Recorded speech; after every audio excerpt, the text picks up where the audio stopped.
Yesterday, the state had asked that Ms. Yurdi be, her subpoena be held in case we needed to recall. I let her attorney know last night after speaking to me, we don't intend to recall her, and as far as the state's concerned, I know she'd already been released from the subpoena from the other side, so there was no reason for her to be today from the state's concerned. All right, Ms. Merchant, can we excuse Ms. Yurdi? I talked to her attorney last night, and I said, we had a different conversation, so I think she's still on standby. If we need to recall her. So your position has changed since yesterday? Well, based on the state's representation that they may have rebuttal evidence, but they didn't give us that, so I don't know what that is. So in rebuttal, if they present something in rebuttal that I need to call her to talk about, then I will do that. All right, we'll address it as it comes up. What else? Anything else, Ms. Cross? Not from the state, Your Honor. Okay, Ms. Merchant. I know that we're still in the middle of Ms. Willis, but we need to address some of the things that were said yesterday in court in regards to Mr. Bradley's privilege, things like that. Do you want to do that now, or would you rather do that before Mr. Bradley? When you say address them, what do you mean? Well, there's a couple different issues, but we've got the privilege issue as one of them. But I also, what I did was I drafted all my questions, and I thought I could give those to the court, opposing counsel, everyone could review them, so we didn't have to worry about the privilege stuff. There were some allegations made. I had a transcript made of the proceeding yesterday. Some specific allegations that I think I should have an opportunity to review. Specifically that I had egregiously misrepresented, that things that I had said were patently false, and that all of that information came from Mr. Abadi, speaking of Mr. Chopra. I spoke with Mr. Chopra, we talked to him in the car on the way here on speakerphone, Mr. Merchant and I, and he said that he didn't tell Mr. Abadi any of that information, doesn't know where Mr. Abadi got it from. Mr. Abadi says that he did, so, you know. If there's any clearing of the air that needs to happen, and if we need to get to that, I think the right time would be once we've actually seen all the evidence that comes out. So. Thank you. I just wanted to let the court know. Thank you. And in terms of the privilege issue, if you're planning to recall Mr. Bradley, and you've actually typed out some specific questions, then yes, I think that would be helpful and might allow things to proceed a little more efficiently through his testimony. So, to the extent you've got those typed out and are willing to provide those to counsel for Mr. Bradley and the state, I'd encourage you to do that. And before we call him, we can get into that as well. Okay, great, thank you. And I have a copy for the court. I have one copy for either Mr. Evans. I know Mr. Abadi was objecting to privilege yesterday, but I think it's actually Mr. Evans that needs to do that. Was Mr. Evans is here? Okay. All right. Anything else from any counsel? We'll make sure it's still in. Rule is still in place. All right. Not saying anything else. If we could bring back in Ms. Willis. Actually, Your Honor, the state has no further questions for Ms. Willis, so. All right. No need to recall. Okay, Ms. Merchant. Next witness. I think we're about to hit the privilege issue. We are about to hit the privilege There we are. issue. Okay. Then do you need counsel need a moment to take a look at her questions? Yes. So I've got a copy. Oh, I guess Mr. Evans. And then do we have Mr. Bradley somewhere in the whereabouts nearby? Mr. Chopra. I informed Mr. Chopra that he's still under subpoena. So Well, him and his client. Yes, I'm also with Mr. Bradley, and he's actually not here today. We need you to identify yourself for the record, sir. Nate Van Ward. He's not here at this moment. He has a doctor's appointment that he's currently in as we speak. And his representation is on the way here as well. I'd love to be able to get one of the. Do you have a copy of that? I just want Mr. Evans. Do you have a time estimate of when he's supposed to be here? I have one copy right now. Of the questions? Where's the doctor in relation to here? Yes, at the very earliest, he would be free about 10 o'clock, 10 to 10:30. All right, he's currently driving here as we speak. He's at the actual doctor's office as we speak. Okay. And I think the council was informed of that last night, that he would not be here until at the earliest 10 to 10:30. all right, I wasn't until 10 or 10:30, but. sure. Ms. Merchant, other than Mr. Bradley, did you have any other witnesses? Not that I can call before Mr. Brown. But I do think we can take up some of the privilege questions. Sure. No, I think we can use this time to do that. So why don't y'all take a moment to look at the questions, and then let me know when you're ready to proceed. My part of it doesn't have to do with the question. I understood yesterday, I know these gentlemen are looking at the same time, so you want me to wait until they've had a chance to. Well, I think you're about to maybe make a legal qualification here, so why don't we hear what you got? Right. Yesterday, it sounded as if the witness was going to decline to answer any questions at all in relation to communications or observations or anything, independent source or otherwise, that took place during the time of the alleged attorney-client privilege relationship, which is 2015, I think, until the present. I understood that as referencing not simply attorney-client privilege communications, but what we commonly refer to under 1.6 as confidences and secrets, which are not covered by the attorney-client privilege and are not barred from testimony or evidence in a courtroom. But it sounded as if the court was going to have to order Mr. Bradley to testify, and then Mr. Bradley will have to take a position of whether he's going to follow the court's order, heed the court's order, or whether he's not. If he does, then we'll be able to get in hopefully to the questions that Ms. Merchant has prepared on Mr. Roman's behalf. If he says, I'm not going to comply, then theoretically we're in a position in which the court will have to hold him in contempt. And then, at that point, my guess would be that somebody would say, I would like him to have the contempt stayed while I take it up on appeal. So I'm just trying to play through where we're going to be. Because if we're going to do that, we might as well know this before we start putting him on the stand. I think that's a good thing to flag now, and I agree that yesterday during the hearing there was some intermingling of 1.6 and attorney-client privilege, and now having had the time to kind of parse through that, and it does seem that there is a distinction between the two. One is not covered by the evidentiary privilege, and pulling the case of Tenet Healthcare Corp., 273 Georgia 206. Supreme Court doesn't make that distinction. So to that end, Mr. Evans, as we work through these issues, I would say that when Mr. Bradley takes the stand, I would be directing him to respond and be responsive to any questioning that may be covered by Rule 1.6. That would be the order of this court. But that still reserves the issue of attorney-client privilege. So as you're reviewing those questions, we'll keep that in mind, and I'll be interested to hear your response. Anything else you think we should clarify before we take a break to look at the questions? Do you have a copy for me? Yes, I do. A copy of the questions, Judge, and I also have copies of there's the exhibit that I would be filing. Would you like that as well? I just took those. So I have objections to filing. You say you want to file it? No, that I'm going to use in Mr. Bradley's testimony. I think it'll help, but we can wait and I can use it after it's the question that I gave Mr. Bradley.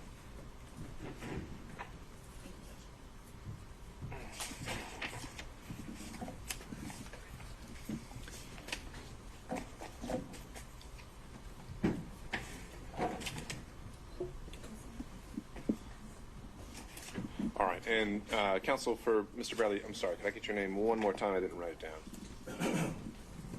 Maybe I would. Mr. Ward? Yes. Okay. All right, Mr. Ward, if we could get some regular updates of where he is and how he is progressing towards the courtroom. And then when everyone has had a chance to read these questions in the interim, let me know and we can take this up. Mr. McDougall. I have a text message from one of Mr. Floyd's lawyers that he's logged in on the Zoom conference, Your Honor. Okay. Is someone joining us by... Thank you. Is someone joining us by Zoom that wants to appear for the record? Yes, Your Honor. Chris Kucheroff for Mr. Floyd. All right. Thank you, Mr. Kucheroff. And I think we had a legal assistant here announcing on Mr. Floyd's behalf, but I think it would be better to have counsel of record any announcement in terms of Mr. Floyd's presence this afternoon, or excuse me, today.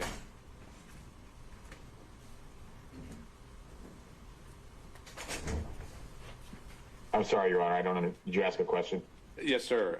So Mr. Floyd joined us yesterday, but I do not see him here today. Do you have an announcement about his presence for today's hearing? No, he will not be present, Your Honor. All right. We would waive his presence. Okay. Thank you, Mr. Cottrell. All right. We'll be in recess until I hear from the parties. Thank you.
is still not with us in person. However, there's a proposal to potentially move on to other witnesses.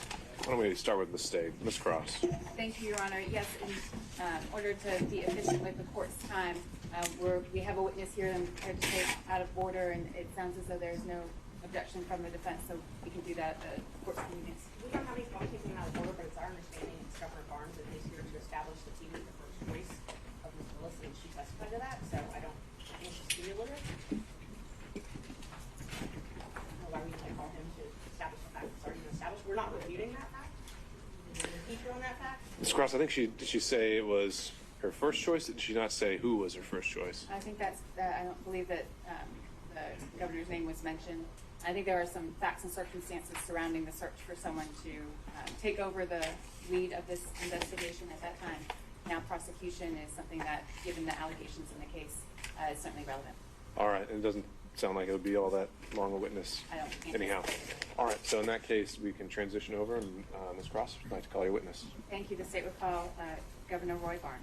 And Judge, just so I'm clear, so you had told us not to ask questions about qualifications, so we did not ask any of our witnesses about qualifications, so the state's now going to bring in evidence of that. We would just ask permission to now be able to go into that. Sounds to me, well, Ms. Cross? If you want to ask Governor Barnes about his qualifications, I mean, that's certainly something he'd have knowledge of. I don't know what his basis of knowledge for anyone else's qualifications might be, but I also don't think that opens the door to anything other than my understanding of what the testimony was. As I hear it, the issue of qualifications versus who was her first choice is going to be relevant to her intent, maybe, and perhaps that issue of the case in whole. I don't think that necessarily opens the door. We'll see how it goes. I believe he's being brought up, Your Honor. All right.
Ms. Cross, assuming this may be a 10 to 15-minute witness, does the state have other witnesses on deck that they'd like to go forward with as well? Yes, we've called to gather everyone we could, so we can go forward with another witness, I believe, after this one. All right, appreciate it.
do.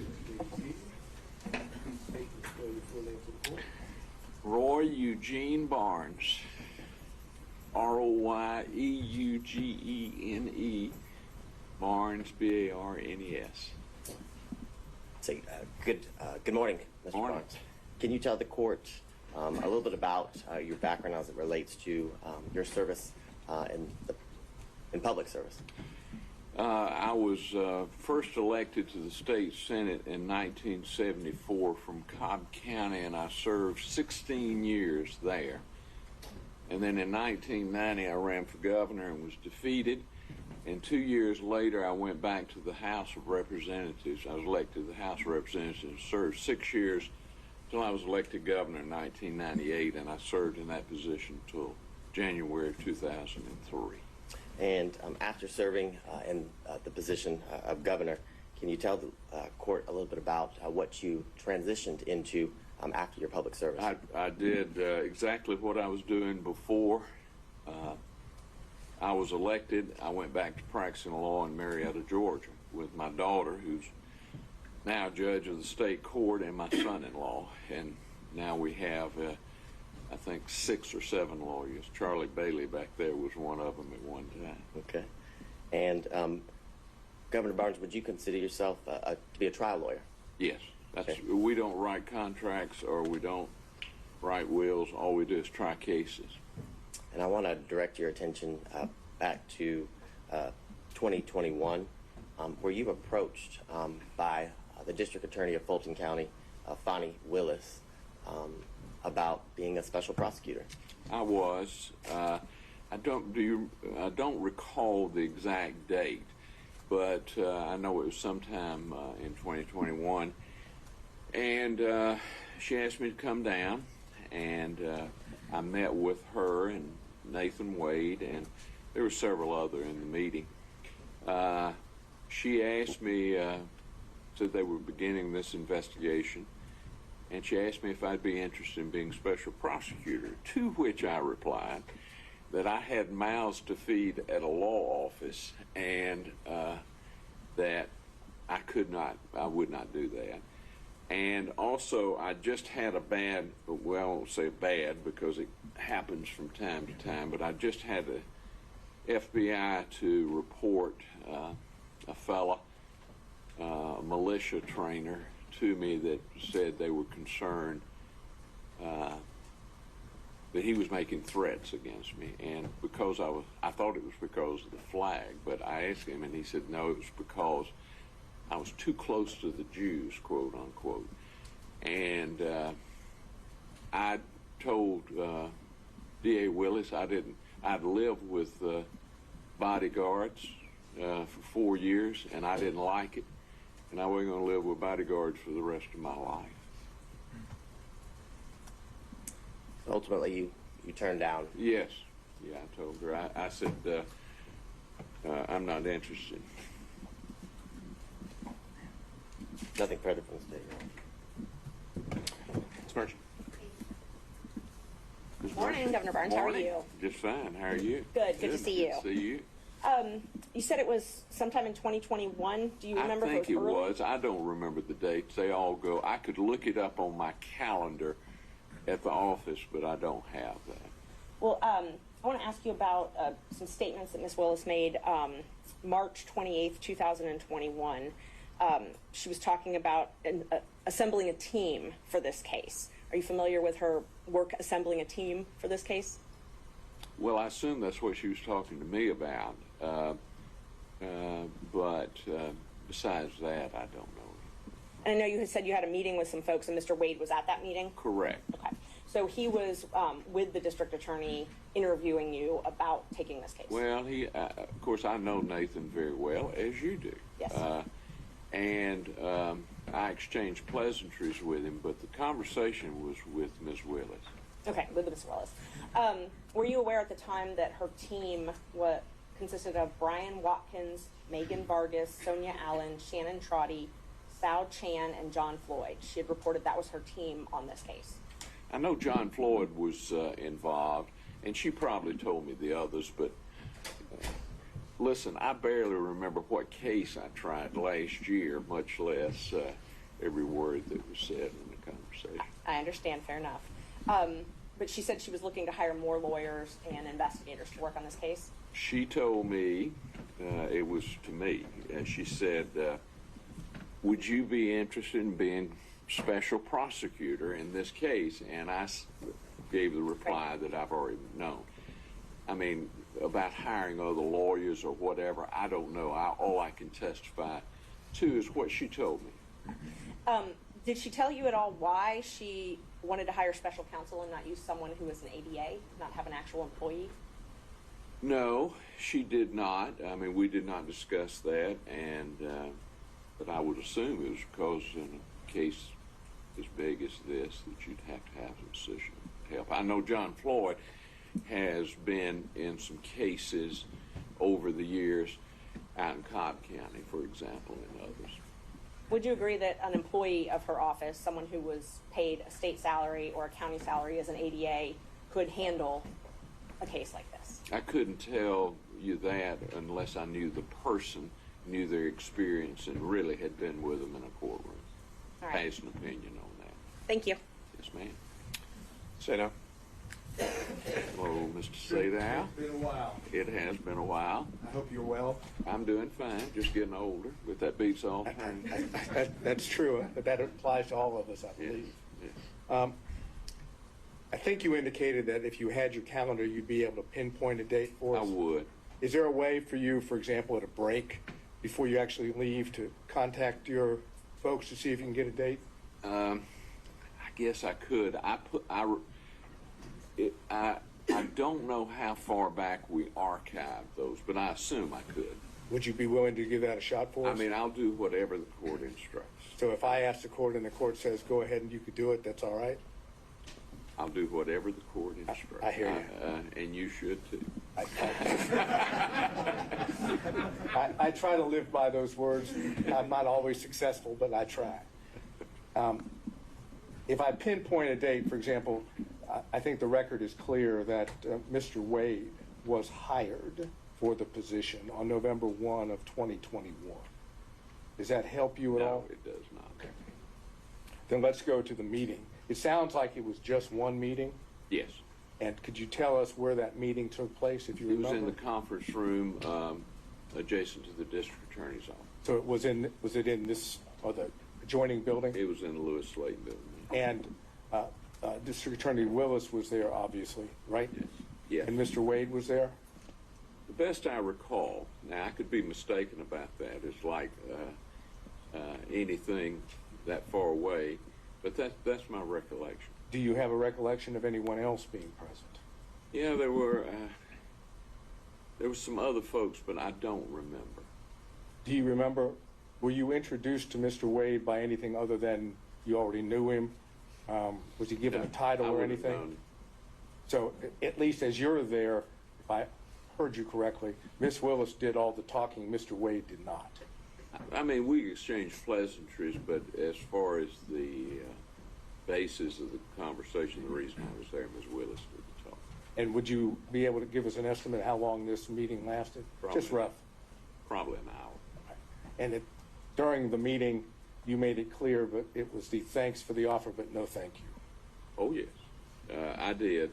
As I said, I started off as a prosecutor, and for about 10 or 15 years, I did nothing but criminal. And then, but I've tried to move away from it and do primarily civil now. Mr. Gillen and I have done some white-collar cases over in federal court. I've got one over there right now. But it's generally business related, where I have a client that's got a kid or him getting indicted. And the case I have over there now is an alleged fraud case.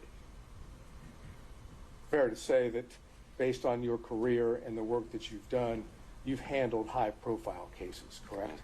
I have.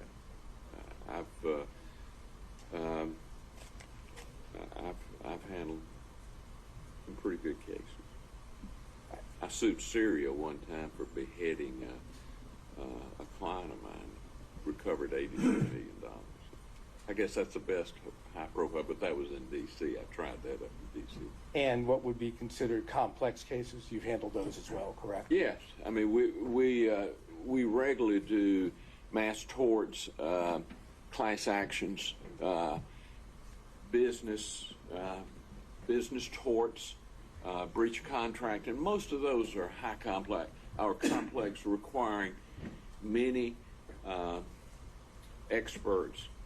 We also do malpractice.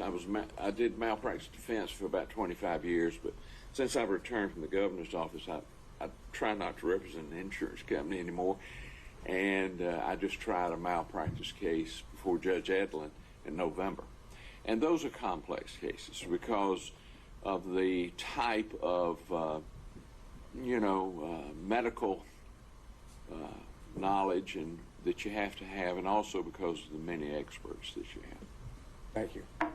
Did Ms. Willis, and this is the last question, did Ms. Willis tell you why she had sought you, why you had been her choice?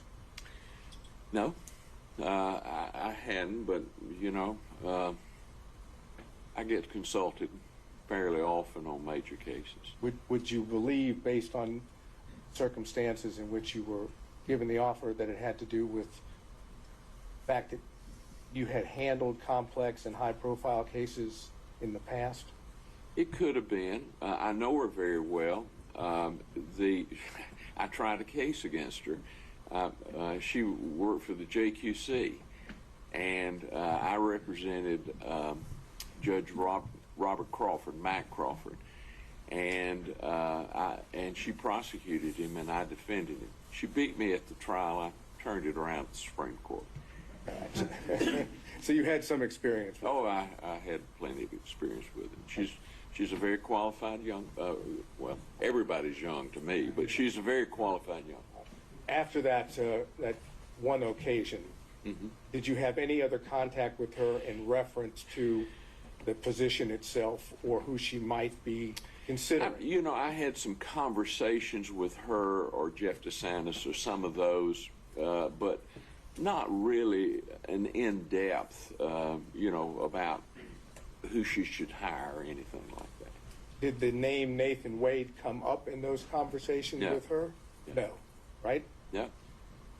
Nathan was there, I thought. Now, I could be mistaken, but I thought Nathan was there when for the conference. Think Nathan was. I'm not positive Nathan was there when I met with him. Right. And my question was probably poorly worded, but what I was asking is after the conference and whatever consulting you might have done. Yes. Did Ms. Willis or Mr. DeSantis bring up the name Nathan Wade as a special prosecutor? I don't think so. I don't recall one. I mean, Nathan is a good organizer. Nathan can organize stuff. I've watched him over the years. So I wasn't surprised that he was acting as a special prosecutor. And Mr. DeSantis, for the record, who was that? Jeff DeSantis? Jeff DeSantis. Do you know who he is? Oh, yes. Could you tell us who he is for the record? Jeff works in the DA's office. I knew him when he worked for Thurber Baker. Do you know what his role in the DA's office is? I have no earthly idea. Is he in media? Does that sound familiar? He has done media in the past. Jeff has generally been, I like Jeff, and I'm very close to him, but he's generally been on the other side of my campaigns.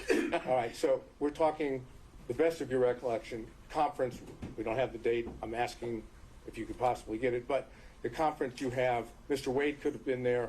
Yes, I'm almost sure he was there. And Ms. Willis, obviously, and Mr. DeSantis was there. I think Mr. DeSantis was too. And as far as whether there was anyone else there, you don't have a present recollection? No. Okay. Next time I'll take a picture so I'll have an exact. Next time, hopefully, you won't have to be here. Well, hopefully not. Thank you, sir. All right, Mr. Stockton. No questions, Judge. Thank you. Mr. Durham. No questions, Your Honor. Mr. McDougall. No questions for the governor, Your Honor. Mr. Rice. No questions, Your Honor. Mr. Gillen. I've been waiting for this. I couldn't give up the chance getting up here, Governor. Good to see you again. Good to see you, Craig. We've done some work in the past together, haven't we? I consider you to be one of my best friends and a crackerjack lawyer. Well, I will say to you on the record that I can understand why they came to see you, because you're the finest lawyer that I've ever worked with. Thank you.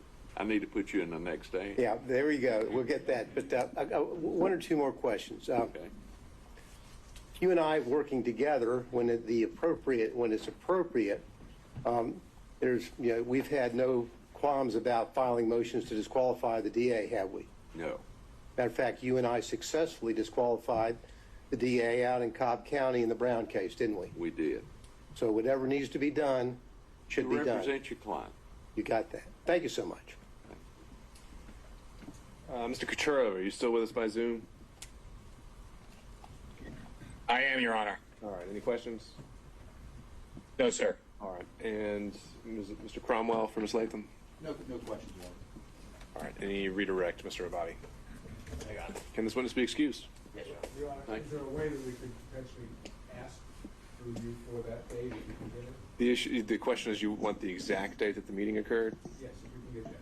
And I'm wondering if we can, if it's really material, the exact date rather than just its proximity to the November 1st hiring. Is that fair? If he knows whether it was far earlier in the year versus maybe closer, would that obviate the need for the exact date?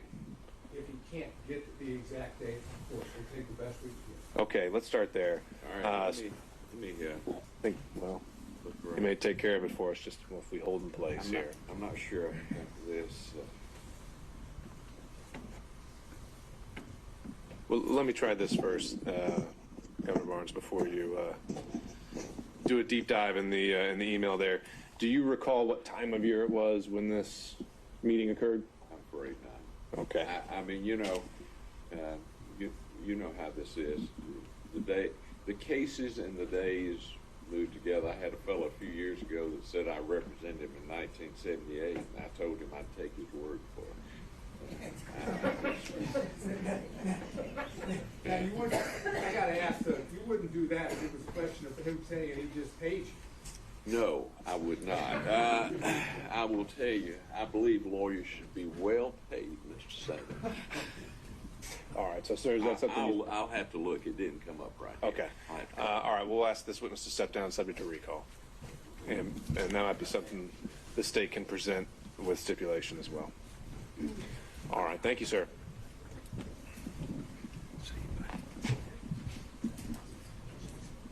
Do we have an update on Mr. Bradley? Lawyer. Lawyer should be here. He's probably outside on stage. The last estimation I heard was about 11:30. Okay. If that's still the case, then Ms. Cross, did you have another witness available? But having brought over, it's Mr. John Floyd, not the special prosecutor John Floyd. John Floyd, Mr. Attorney Willis' father. Okay. And is he heading this way? Yes. All right.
Mr. Ward, we're just holding in place for taking witnesses out of order. Do you have any updates on Mr. Bradley? Yes, so he is still in this appointment. It may last a few more hours. However, he's going to make himself available for Zoom if that's possible. This is the easiest way in order to provide his testimony. All right. Ms. Merchant? I was outside looking for them. Sure. We found it. I'm sorry? So he is asked whether the defendants would accept his testimony by Zoom. As long as I can show him documents if he needs his memory refreshed, then that's fine. It is not us. It is not. With due respect. Yeah, the state would have an objection to this witness not appearing in person. Understood. All right, Mr. Ward, I think we're going to need continual updates from you and also some kind of expectation of what this after. And I think indicated it would last at least 2 days.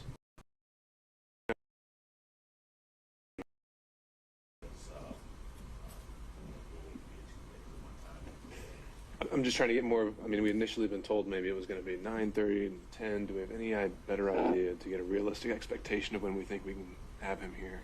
If it's your honors will wish, just tell him to come on in and we have to go back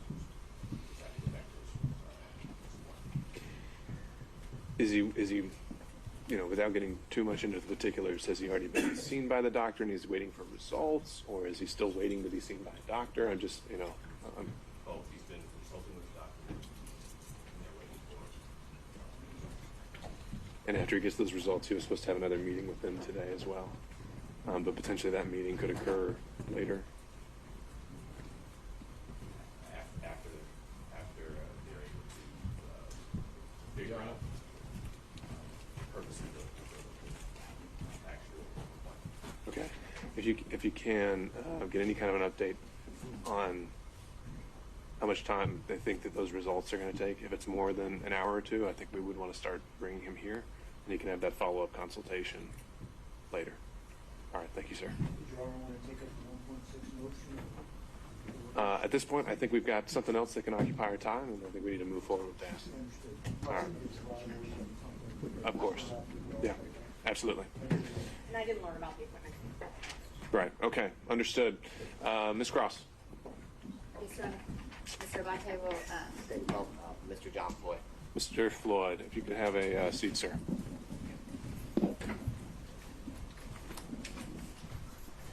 may I approach the witness quickly? Just,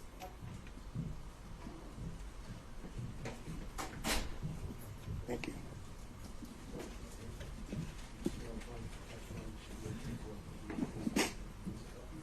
I do.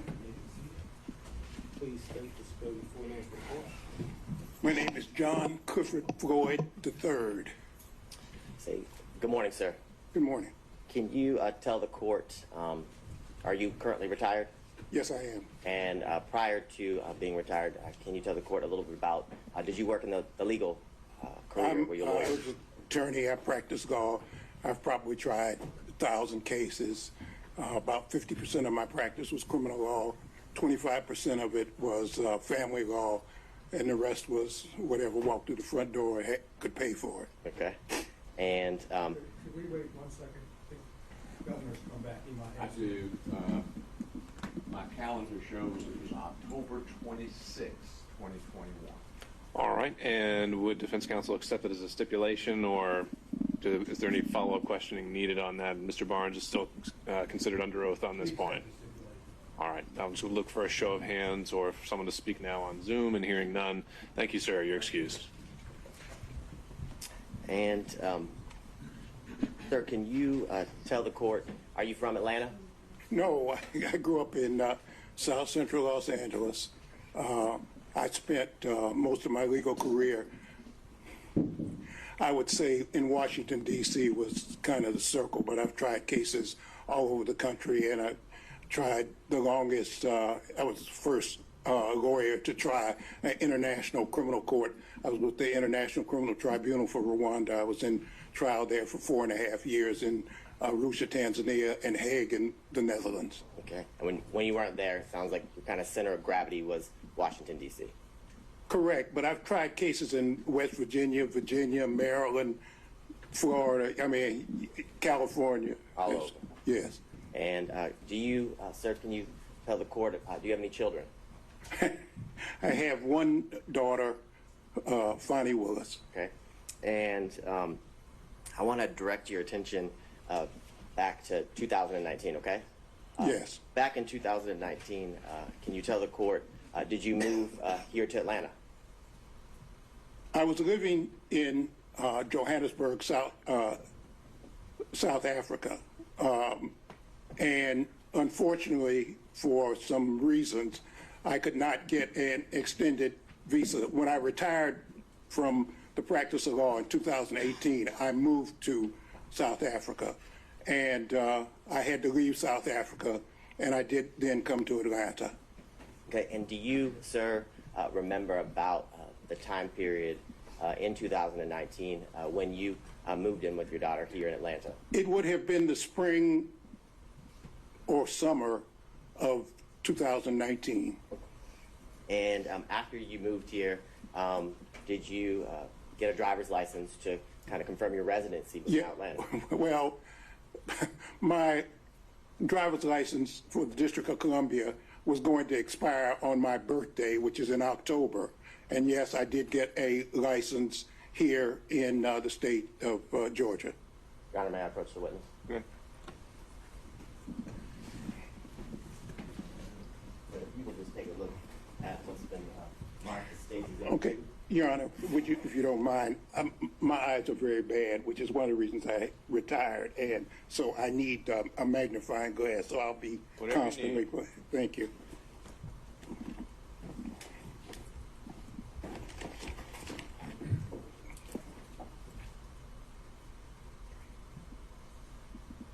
Yes, I see it was issued on 9/28/2019. Okay. So before we get there, do you recognize State's Exhibit 2?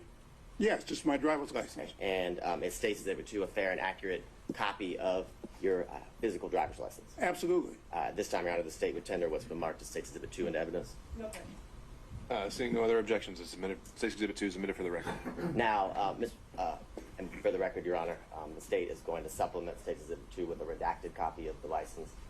The current copy is not redacted with the address and things of that All nature. right, and do we need to mark that differently in any way? I will mark it as State's Exhibit 2A. Perfect. Now, you talked about when your driver's license was issued. Can you tell the court when was that driver's license here, your Georgia driver's license issued? It was on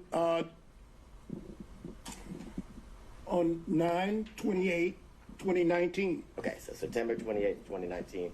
Now, when you moved into District Attorney Willis's home, who lived there?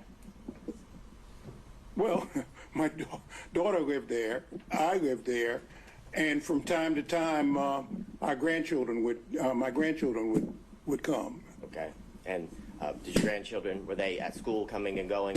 Exactly. I think they were in school in various jurisdictions. And during the time, how long did you live at or with Miss Willis and at her home here in Fulton County? She was forced to move after she was elected. I don't know if you want me to go through the whole thing, but that, Your Honor, if Your Honor will indulge me. After she was sworn in on January 1 of 2021, and on or about the 3rd of February, at probably 5:30 a.m. in the morning, there were people outside her house cursing and yelling and calling her the B word and the N word, and just, it was bizarre, okay? It just... Sorry? Pause, sir. Mr. Abadi. Here's the objection to you. I would say it's effect on listener. He was present while all of these things were occurring, but I can... No, that's... And he's saying he was personally present to hear these things? Yes. Okay, overruled. Okay, and fortunately, the neighbors called the police and disbanded the group, and it was just, it was just I hadn't seen anything exactly like it before. Okay. And after that happened, can you tell the court, did Ms. Willis have to move from her home? Yes, she was forced to leave. Okay. And can you tell the court, after she was forced to leave, shortly after she was sworn in, did you remain at her home in Fulton County? Yes, I stayed there really until 2022, I guess. And from what you described, did you fear for her safety? Absolutely. I mean, not only did I do that, I mean, the South Fulton police, they brought somebody, a man with a dog, because there have been so many death threats. And they said they were going to blow up the house. They were going to kill her. They were going to kill me. They were going to kill my grandchildren. I mean, on and on and on. It just, it became, and I was concerned for her safety. And after those concerns came to your attention, and after what you heard and saw that day, you remained at the house? Yes. And can you tell the court, with what you just described, why did you remain living at the district attorney's home here in Fulton County? I'm sorry, I don't see how this is relevant. Mr. Bond? I believe it's relevant based on a lot of the questions that were asked yesterday of Ms. Willis as to about the security threat and the fact that it was implied that those threats were not necessarily real in the sense that Mr. Floyd remained in the home. There were many questions about the fact that he remained and her children could still come and go to the house. I think it's relevant based to the testimony that was elicited from defense counsels yesterday. Overruled. Well, these South Fulton police, first they put a car in front of the house that was there permanently, a police car. That was thing one. Thing two, they brought a person with a dog sometimes more than once a day, twice a day, and they would circle the house to look for bombs. I knew that was a house that my daughter had worked for. It was a brand new house. She's the only one who had ever lived there. It's a 4-bedroom, brand new house, and somebody needed to protect the house, and I stayed there to basically take care of the house, to take care of the yard, to take care of that. Also, somebody sprayed, again,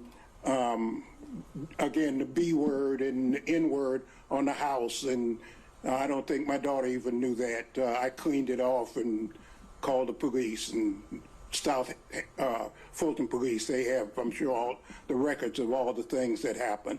And all of the neighbors, I notified all the neighbors to look out and to watch out. And it was so crazy. I mean, it was just so crazy. We'd have people would show up and park car. There was a guy parked for probably 8 hours out in front of the house. It was just, and we'd call the police and,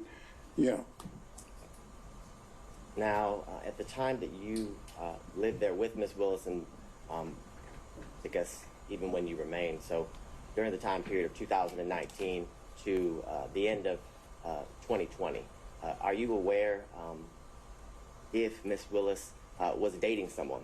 Yeah, she did. She had a boyfriend when I first got there.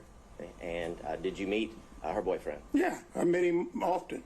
Okay. And did you know him by any specific nickname? Yeah, Deuce. Okay. And Okay. can you tell the court while you were living there, how often would you see him? Sometimes every day, sometimes, every other day. He was a disc jockey or something, and he had all this paraphernalia that I'd have to move out. It was a thing with the keyboard, things that play music and so forth. So. Now, when you moved in 2019, and then throughout the years in year 2020, 2021, had you ever met someone named Nathan Wade?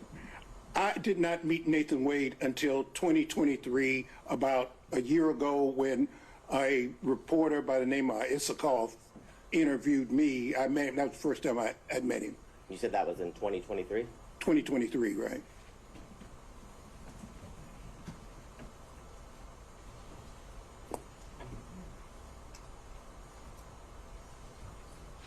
And I know you said you hadn't met him until 2023. But when you were living at Ms. Willis's house in Fulton County, did you ever meet Mr. Wade in the year 2019? Absolutely not.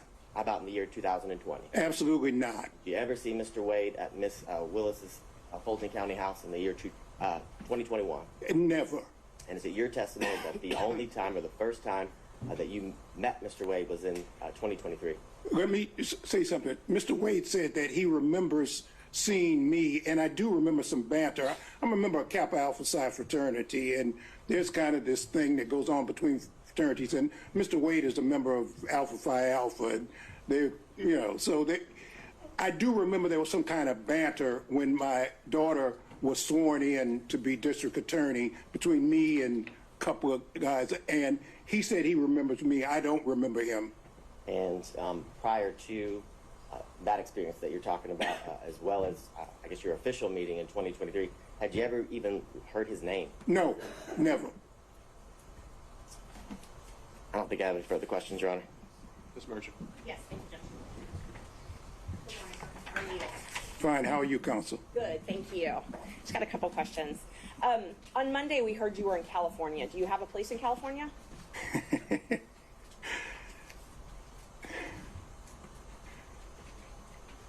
People always ask me about where do I live.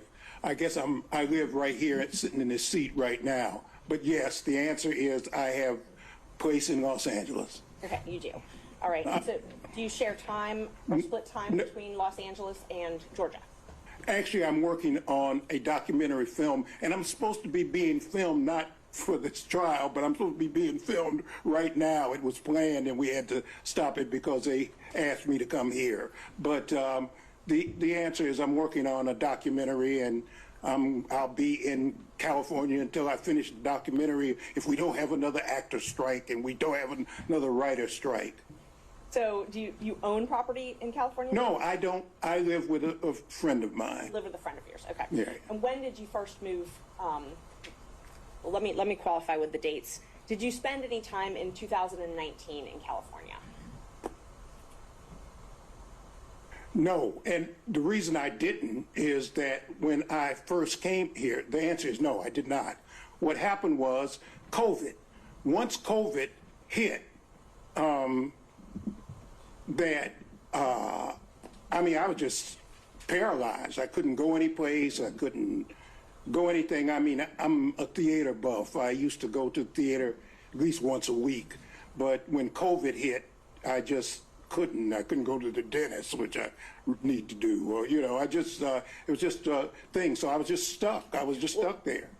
I may be wrong, but I believe COVID hit in 2020. So I was asking about 2019. In 2019, did you spend any time in California? Before COVID was even here in the United States, remember I lived in South Africa and I've traveled the world.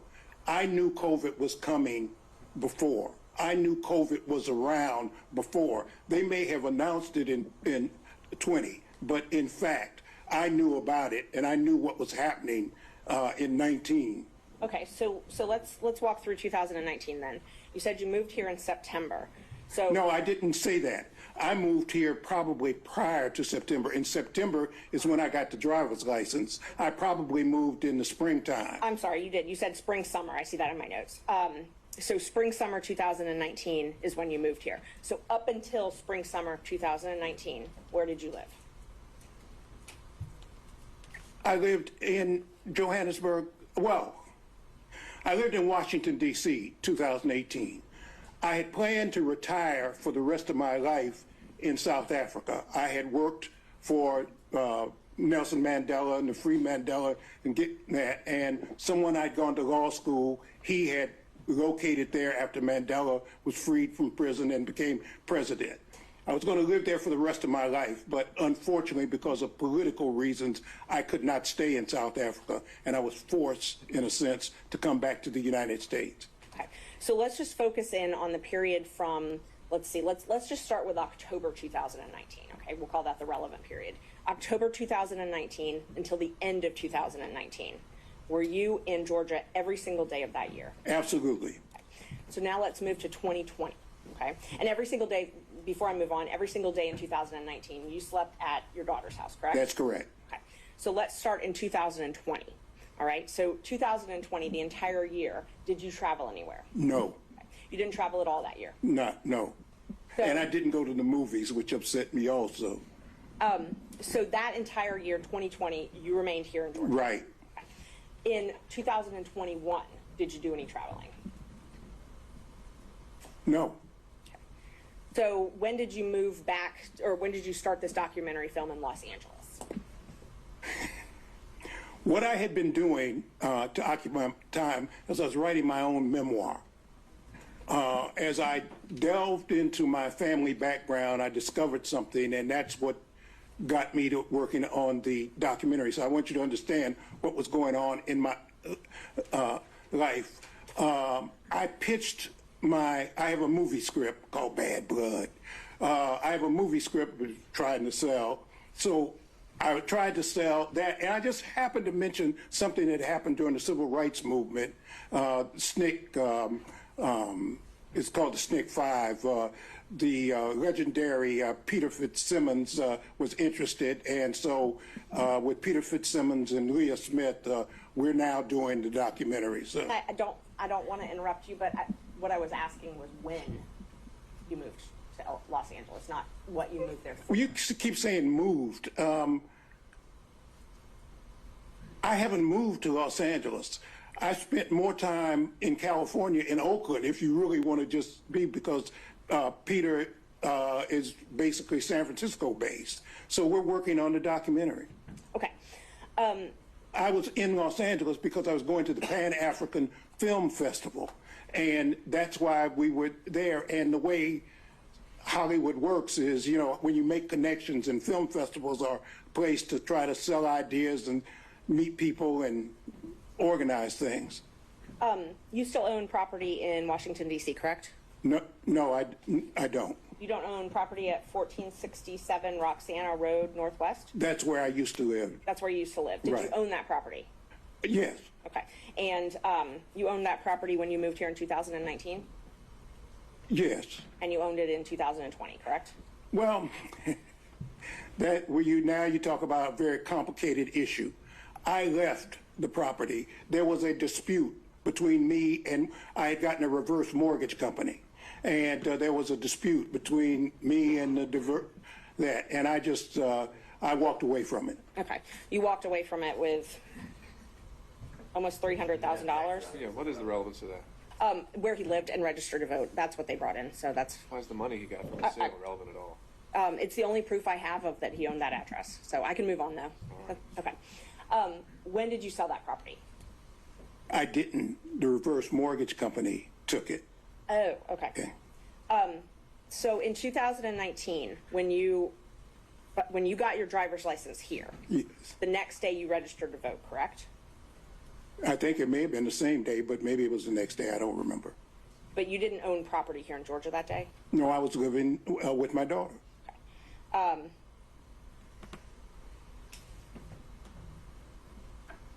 You said that you met Mr. Wade, that you remember you met in 2023, right? That was the first time you Correct. remember? Okay.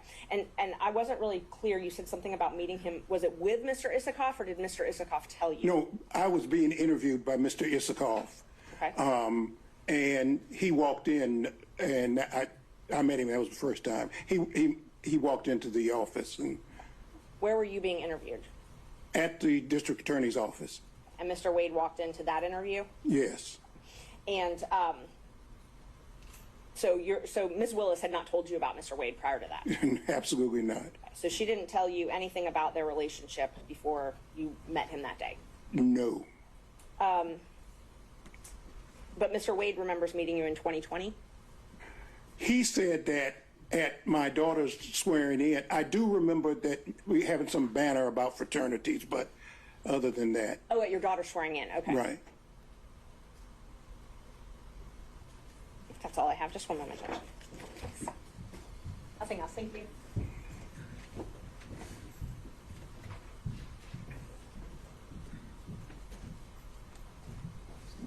Morning, sir.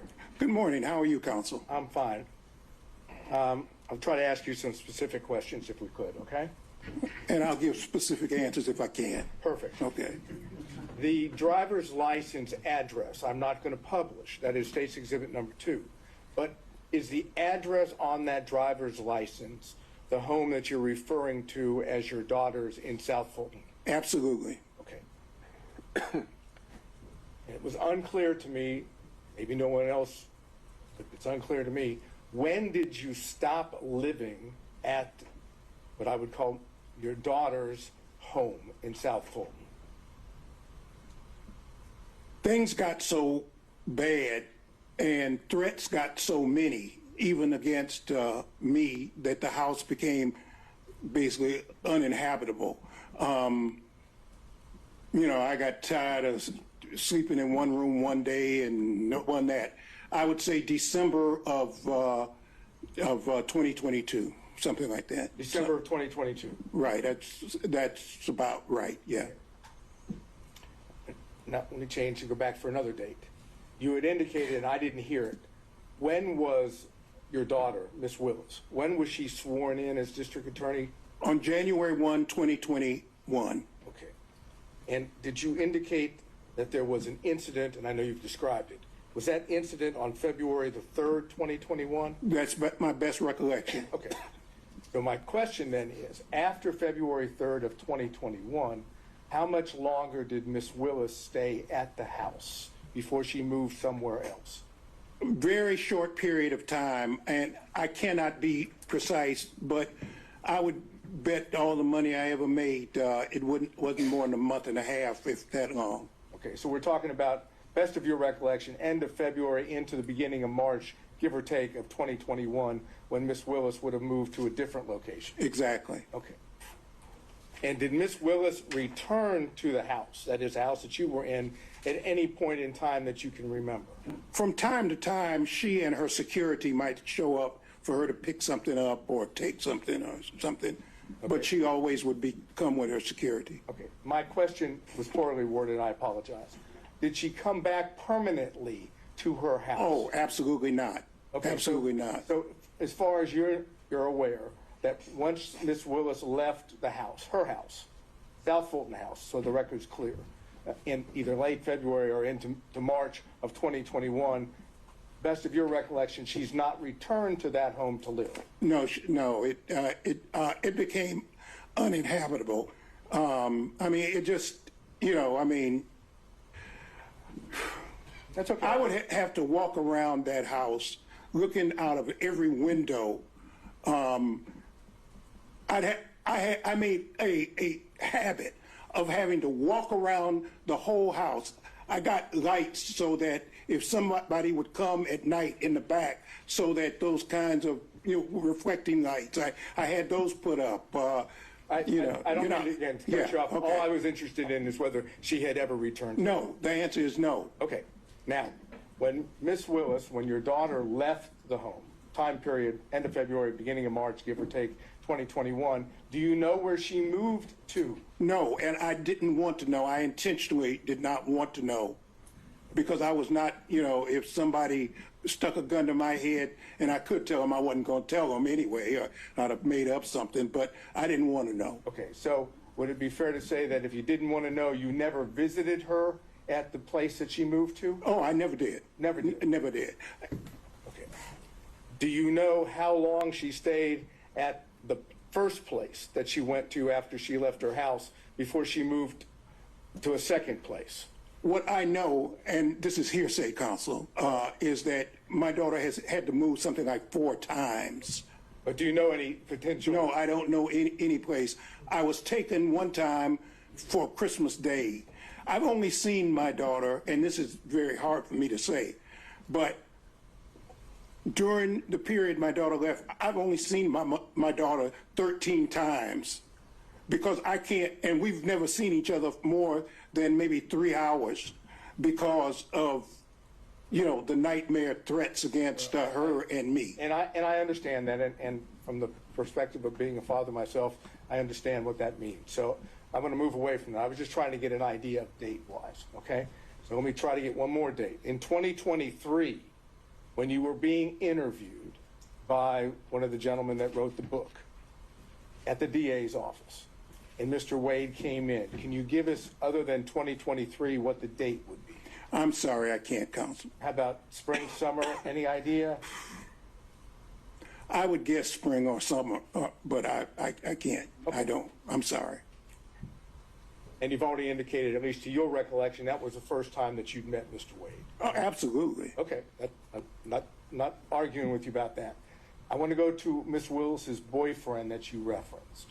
Okay, you met Miss Willis's boyfriend, as you've characterized it, when you came here in 2019. Correct. And you met him on one occasion, several occasions? Oh, no, I saw him often. Oh, so you mean there was no secret that she was dating this man?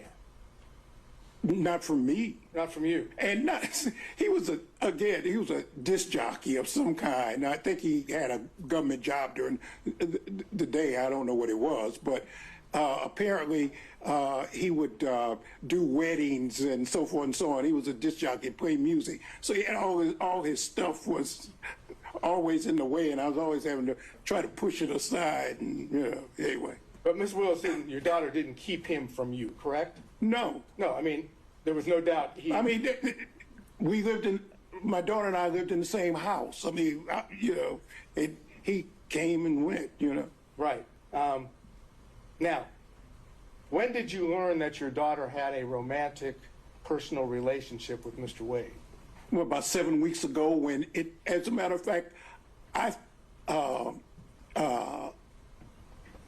just found out when other folks found out. Okay. That is, your daughter, as I understand it, never told you one time in the year of 2022 that she was dating Mr. Wade, correct? That's correct. And until recently, you didn't know from anyone, including your daughter, that she dated Mr. Wade, correct? That's correct. That is, whatever the relationship is between father and daughter, she kept that a secret from you, correct? Correct. That's all I need to know. Mr. Stockton. No.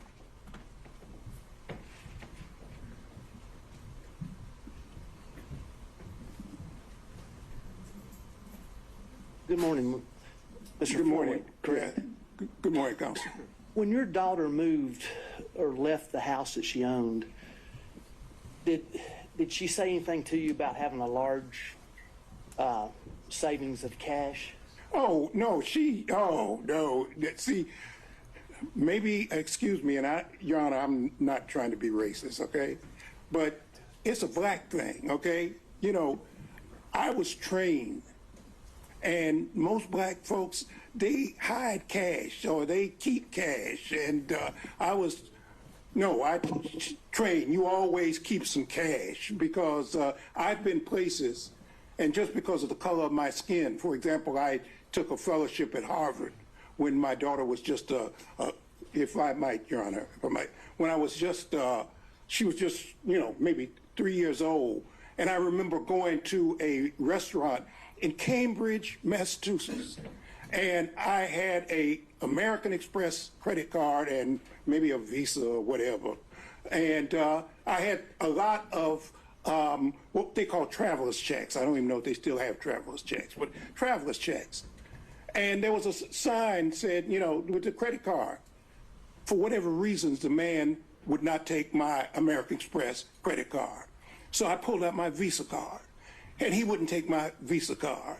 So then I pulled out my traveler's checks. He said, we don't take checks. Now, these were traveler's checks. This was money. I had a $10 bill. I'll never forget this as long as I live. And he said, the bill for my wife at the time, Fani's mother, Fani, and myself was like $9.95, and I had a $10 bill. That was all that. I always remember that.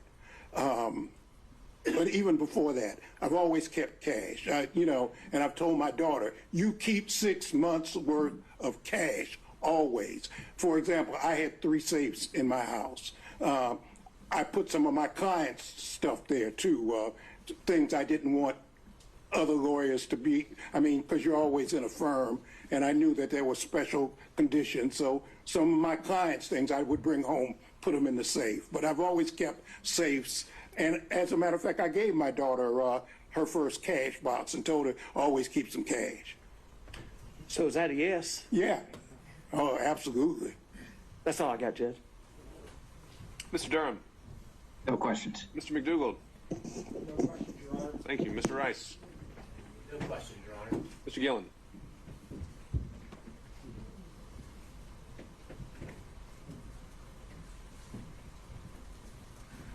It's still morning. Good morning, sir. Good morning, Counsel. How are you? Just fine. Just a few questions following up. When you were talking about when you learned about Mr. Wade and your daughter, correct? Correct. Now, did your daughter tell you in around October of 2022 that she had gone on a Caribbean cruise with Mr. Wade to the Bahamas? The answer is I knew that my daughter had gone, but I did not know who she went with or the circumstances. So I knew that she had gone out of town, but I didn't know with whom. I see. And did she tell you in November of 2022 that she had gone to Aruba and stayed at the Hyatt Regency Resort there in Aruba for 3 days with Mr. Wade? Did she tell you that? The answer was, again, I knew she went out of town. I didn't even know where she went. I knew she was going out of town. She told me she was going out of town. I think she might have said she was going out of the country or something. She'd be gone. But other than that, that was all. Okay. And did she tell you in March of 2023 that she was going to Belize for several days with Mr. Wade? The same answer, that I knew she would tell me she was going out of town, and she may or may not have told me where she was going, but she'd be gone for a couple of days. Okay. Now, in 2023, you were in many days you would be out in California, correct? Some days I'd be in California, correct. Okay. Well, did she tell you in May of 2023 that she was traveling to Napa Valley with Mr. Wade, so maybe y'all could see each other when she visited California with Mr. Wade? The answer is no. And so the first time that you ever met Mr. Wade or learned about Mr. Wade, to your recollection, was in 2023? That's correct. That's all I have, Your Honor. Thank you. Mr. Kucherov. On Zoom. Yes, Ron, just a couple quick questions. Good morning, sir. I know I can't see you. I can't see you either, We but can take a moment. good morning, Counsel. We can take a moment. Let's just pause, see if we can change the screens to show Mr. Kucherov. Sorry. We need Your Honor, I'm on a phone, so it's kind of difficult. Can you turn your screen on though? I'm trying to.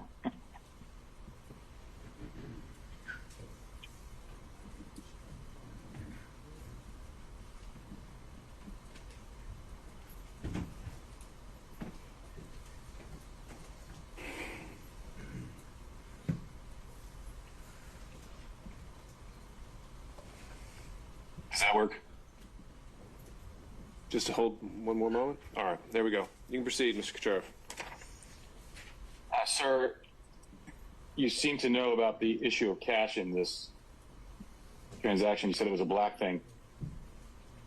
How did you know that the cash was going to be an issue in this testimony? Because I was asked for it, and I was prepped by the lawyers, and they asked me about it. What else? And did you speak with Mr. Wade about your testimony? No. Did you speak with your daughter about your testimony?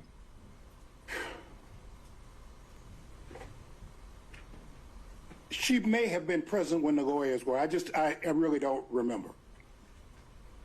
If Mr. Wade and your daughter were dating, you wouldn't have known that unless your daughter told you. What do you? Maybe I'm not understanding your question, Counsel. So maybe you want to restate. What is it that you're asking me? Yeah, if it wasn't clear, I can re-ask the question. I'll rephrase it. Yeah, right. Yeah, Mr. Wade. If Mr. Wade and your daughter were dating, you wouldn't have known that unless your daughter told you. I did not know that they were dating. And when were you talking about the cash? I didn't know that. I don't know what you're asking me. What I told my child from the time she was a child is always have some money. Always have some money. If you go on a date so that people don't try to stick you and you want to leave whoever, always keep some cash, okay? Mr. Floyd, you answered the question that the attorneys prepped you for that, so that's all I wanted to know. Anything else, Mr. Kucherov? That's it, Your Honor. All right, Mr. Cromwell. No questions, Your Honor. Mr. Abadi? Your Honor. Mr. Floyd, now, it wasn't common for your daughter to confide in you about her romantic life at all. No, and I haven't confided in her about mine before when I had one, okay? Hate him. And you wouldn't have known about her boyfriend, the disc jockey. Hey, Debs. Is that an objection? I think that might have just been still off mute. Okay. Let's keep going. Now, you wouldn't have known about her boyfriend, the disc jockey, had you not been living with her, correct? That's correct. I'll allow, overruled. I have nothing further. Did he answer the question? He said that's correct. All right, by show of hands, any redirect on those points only. Ms. Merchant. Yes. I just want to know when you were prepped by the lawyers, when this prep session was. I just got off the plane on, what was it, Tuesday night? I think I was probably drooling at the mouth. I was so tired. So it must have been, I got in Wednesday. It must have been Wednesday. Okay. And did you talk about any of the testimony from yesterday or watching the news reports or anything like that? Oh, absolutely. You can't cut the TV on without seeing this. The first thing, and I listen to conservative radio a lot, and, last night for 5 hours, all they talked about was this case. So you were aware of what the testimony your daughter gave yesterday was? Yeah, unless you don't cut the radio on, unless you don't cut the television on, unless you don't read the AJC or any other, the New York Times or whatever, which I do every day, of course. So is it fair to say nobody instructed you that you were under the rule of sequestration? Right, and I'm not under subpoena either. Thank you. All right, anything else? Seeing and hearing none, thank you, Mr. Floyd. Thank you very much, Your Honor. It's a pleasure to appear in front of Your Honor. Thank you. Thank you. All right, Ms. Cross, let me check in. Was the state planning to call additional witnesses? Not at this time, Your Honor. We're again trying to accommodate if there's a Sure. lapse in schedule to be able to this afternoon. But right now, that was our last witness. Okay, so even if Mr. Bradley testifies to some extent, it's still the potential that the state has no further witnesses? I anticipate at least one more will be available this afternoon, but that would be it. Okay, so there are potentially more state's witnesses. All right. Judge, before we move on, I'd move to strike the last witness's testimony because of violation of the rules. All right, so I think the rule is invoked and the instruction was for the parties to tell all witnesses subpoenaed or expected to appear about the rule. I don't think the remedy is necessarily striking. I think it can go also to this credibility as well. So to that extent, unless Ms. Cross, you want something else to be heard on that, point is made. All right. Do we have an update for Mr. Bradley? Yes, Your Honor. Yeah, he should be here at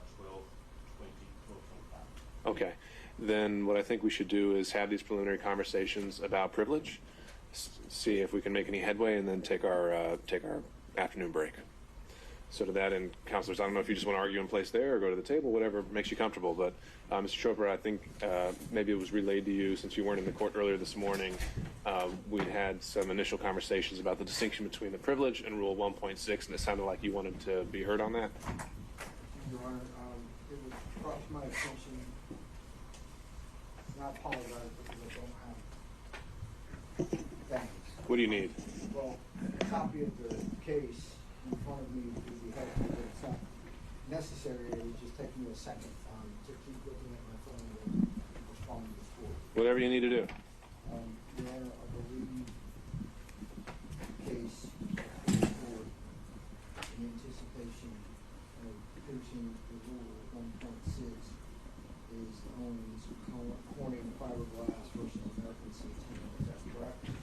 Pardon, Your Honor. It's difficult hearing counsel. Could you? There's a microphone there at the jury box. You can try to Hear what he's saying. Thank you. either try to lift that microphone up and speak in the jury box or make your way over to the podium or table. Sorry.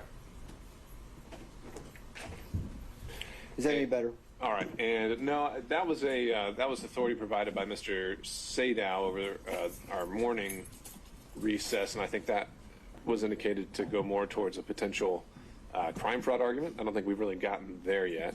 It's not crime fraud per se, it's the same notion.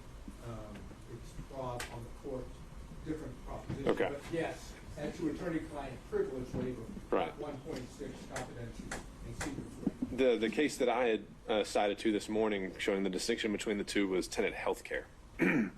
So that's where we were on the threshold issue. Did you have something that you wanted to address on that? I have not been able to review that, Your Honor. I was unfortunately unaware. All right, Mr. Ward, you're co-counsel with Mr. Bradley? I'm not here in that capacity. Remind me why you are here. I'm not here just assisting. You're just assisting. Bradley, counsel, this counsel. Okay, so you are co-counsel on this. Well, this morning when you were asking where he was, I had to make sure everybody knew there was no one here. That's what I was doing. Okay. Oh, this is, the judge is saying it's tenant. Right, and the citation for that is 273 Georgia 206. Judge, And I'll give you time to review that.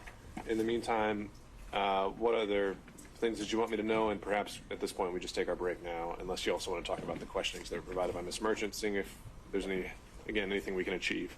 so that I can be clear, it is apparent that at this point we're going to go into whether or not 1.6 provides privilege for Mr. Wade, even though he has specifically stated that he does not waive that privilege. Therefore, it would be incumbent upon the court to issue an order to demand that Mr. Bradley, over and above the privilege afforded in 1.6, is required to testify. Is that correct? That's right. That's what we covered this morning. And so I would ask the court, is the court then going to travel under the fraud exception? We haven't quite gotten there. We haven't decided whether attorney-client privilege applies.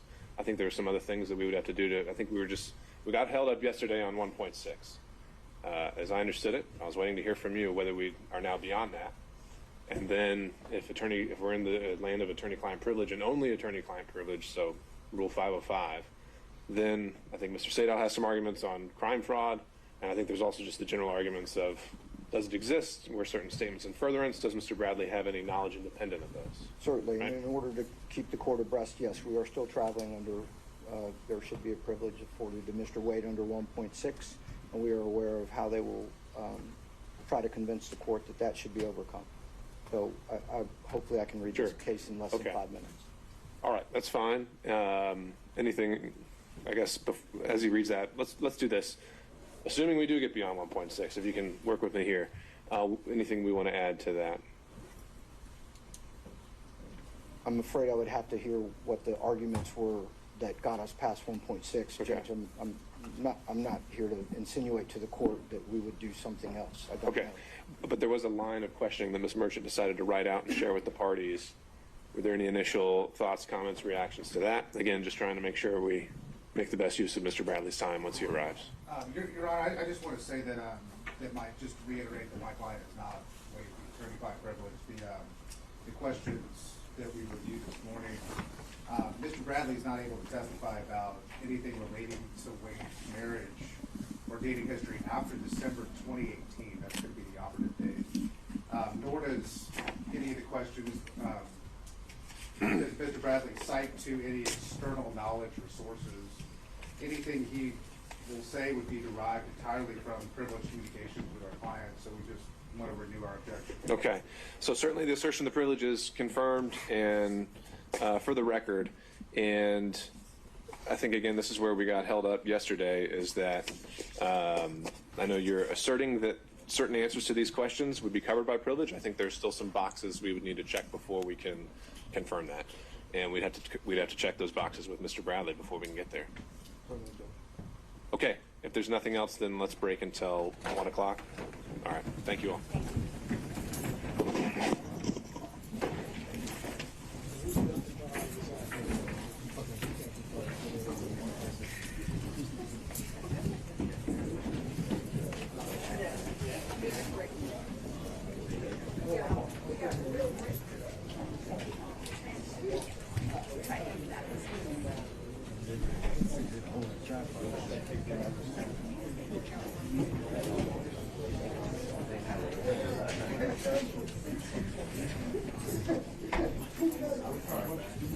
Okay.